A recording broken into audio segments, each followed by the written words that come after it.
Hi friends, you are very most welcome on unique study with Ajay. दोस्तों, इस channel के ऊपर मैं नेट जा रहा फर्स्ट पेपर और ज्योग्राफी दोनों की बिल्कुल सिस्टमेटिक ढंग से क्लासेस चला रखा हूँ। तो आप ये मेरी सभी क्लासेस ज्वाइन कर सकते हो जो आपके लिए बहुत बहुत हेल्पफुल रहेंगी।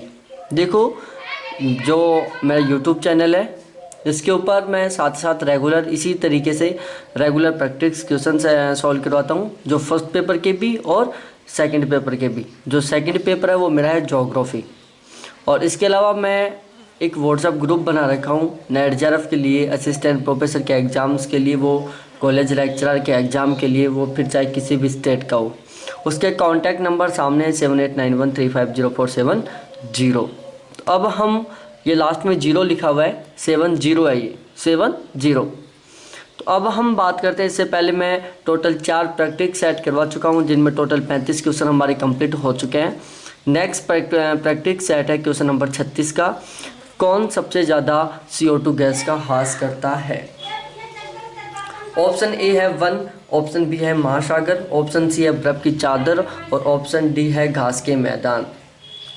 तो देखो, क्वेश्चन है यहाँ पर, क्वेश्चन समझने लायक है। यहाँ पर हम यदि इस क्वेश्चन को जल्दी जल्दी पढ़ेंगे तो 100% गलत करेंगे। यहाँ पर लिखा हुआ है गैस का ह्रास करता है, तो महासागर है जो सबसे ज़्यादा गैस का ह्रास करता है। ऑप्शन नंबर बी है सबसे ज़्यादा गैस का उत्सर्जन आ जाए यहाँ पर कि कौन सबसे ज़्यादा CO2 गैस का उत्सर्जन करते हैं। तो यहाँ पर हो सकता है वन भी आ जाए क्योंकि वनों के जलने से CO2 गैस निकलती है। बाकी घास के मैदानों को जलने से भी CO2 गैस निकलती है। बर्फ़ की चादर से CO2 गैस नहीं निकलती है। महासागरों से भी गैस नहीं CO2 नहीं निकलती है। तो यहाँ पर एक तरीके से हो सकता है कि वन है जो इस वजह से आ सकते हैं क्योंकि वनों के जलने से CO2 निकलती है। तो यहाँ पर जो करेक्ट आंसर है कि कौन से सबसे ज़्यादा CO2 गैस का ह्रास करते हैं, तो वह है महासागर। उसके बाद नेक्स्ट क्वेश्चन है क्वेश्चन नंबर 37। उन्नत भारत अभियान योजना का उद्देश्य क्या है? उन्नत भारत अभियान योजना का उद्देश्य क्या है? ऑप्शन ए है भारत में कॉलेजों के छात्रों की शक्ति बढ़ाना। ऑप्शन बी है देश में कम से कम 5 गांवों के साथ उच्च शिक्षण संस्थानों को जोड़ना। क्वेश्चन ऑप्शन सी है उच्च शिक्षा की गुणवत्ता में वृद्धि करना। और ऑप्शन डी है भारत में कॉलेजों की संख्या में वृद्धि करना।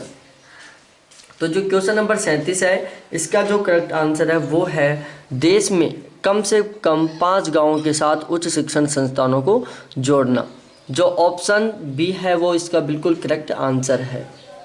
उसके बाद नेक्स्ट क्वेश्चन है क्वेश्चन नंबर 38। देखो, ये जो क्वेश्चन नंबर 38 है वो बहुत सी बार एग्जाम्स में पूछा हुआ है, जो बिल्कुल एज इट इज इसी तरीके से पूछता है कि NMEICT का फुल फॉर्म क्या है। ऑप्शन ए है national massive education through information and communication technology.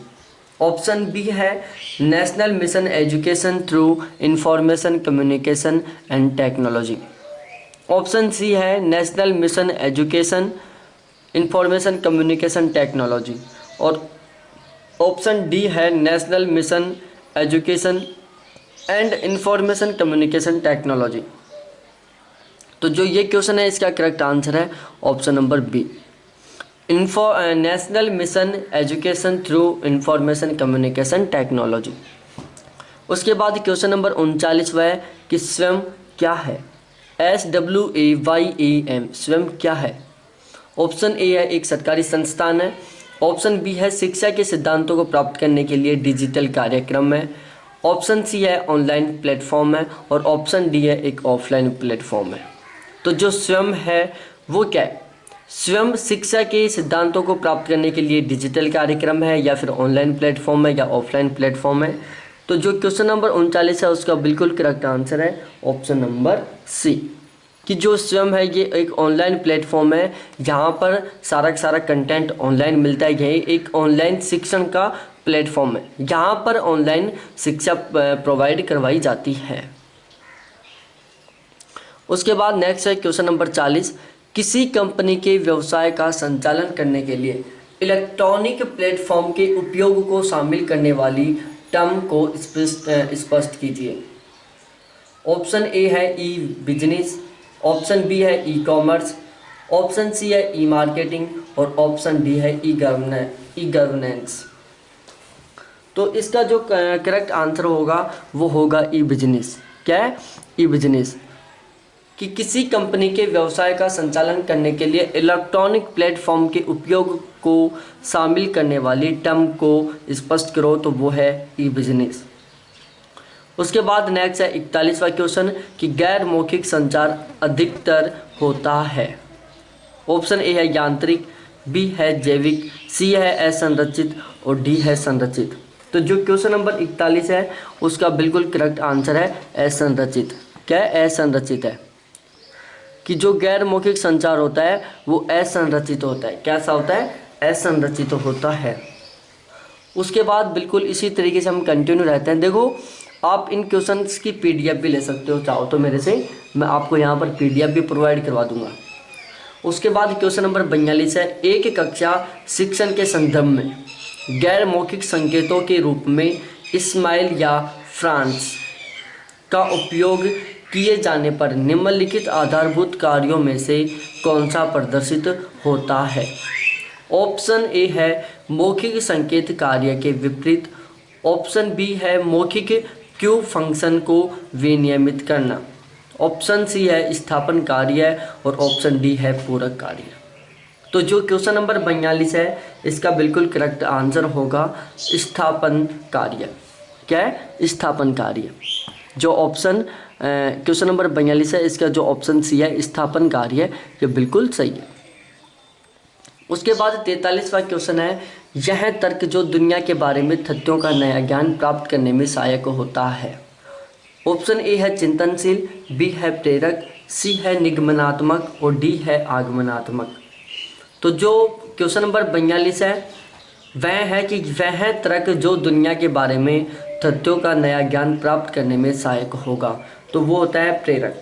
क्या होता है? प्रेरक। 43वां का जो करेक्ट आंसर है वो है ऑप्शन नंबर बी प्रेरक। क्या है? प्रेरक। उसके बाद क्वेश्चन नंबर 44 है कि कौन से सिद्धांत का अनुसरण एक अच्छे संचारक को करना चाहिए। क्वेश्चन को समझना है कि कौन से सिद्धांत का अनुसरण एक अच्छे संचारक को करना चाहिए।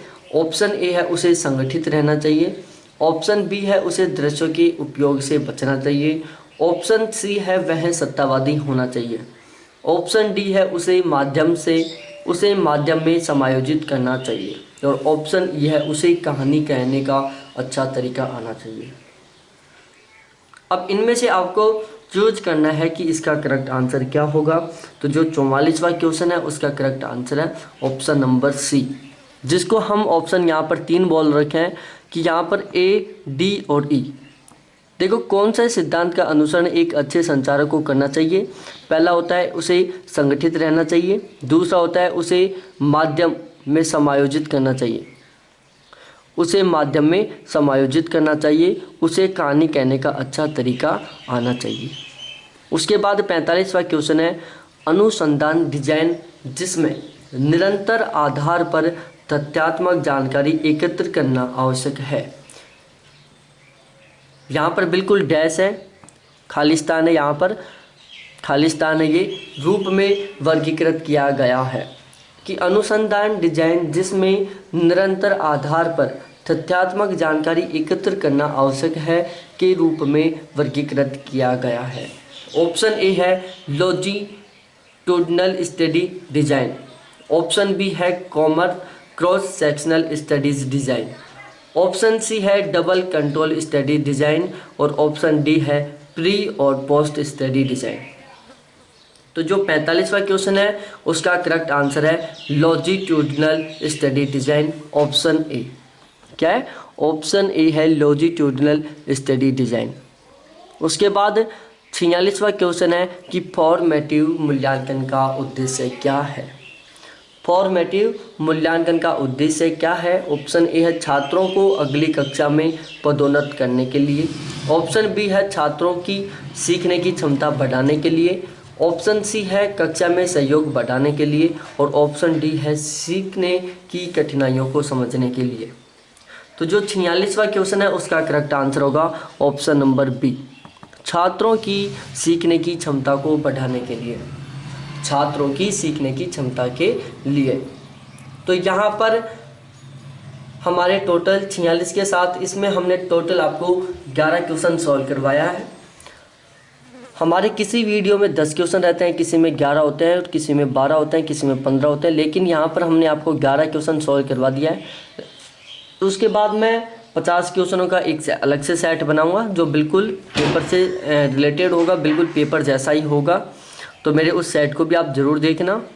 और इसी तरीके से बहुत सारे वीडियोस देखने के लिए, बहुत सारे प्रैक्टिस क्वेश्चन सॉल्व करने के लिए इस चैनल को सब्सक्राइब करके और बेल आइकन को दबाओ, जिससे आप कोई भी वीडियो मिस ना कर पाओ। साथ ही साथ आप इन क्वेश्चन की PDF भी ले सकते हो।